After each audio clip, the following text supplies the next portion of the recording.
前段时间呢，我在家做了一坛子的泡菜，里面有很多泡椒、泡姜、泡大蒜。今天我就用它们配上鸡杂，做一道泡椒鸡杂。哇，想想就有点流口水哎。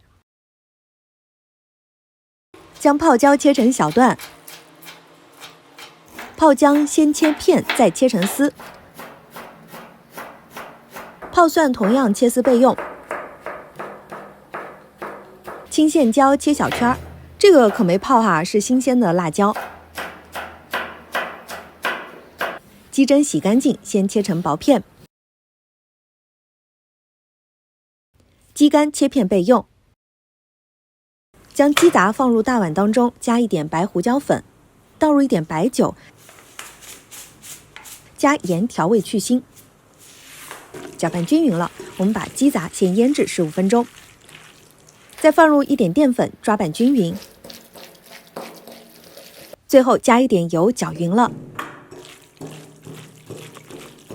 取一个小碗，倒入3勺量的生抽，加一点白胡椒粉，放入小半勺量的花椒粉，加1勺糖，再加1勺的醋，来一点点的鸡汁，最后加一点淀粉，搅拌均匀。倒入清水，搅匀备用。锅内倒入1大勺的菜籽油，把油烧热，随后呢就倒入腌制好的鸡杂了，翻炒均匀。炒到鸡杂开始变色，就往当中加1勺的郫县豆瓣酱，炒出红油。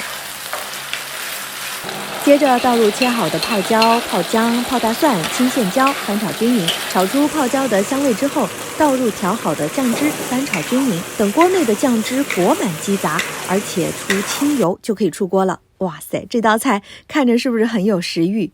尝上一口，酸酸辣辣的，真的是超级开胃，超级下饭。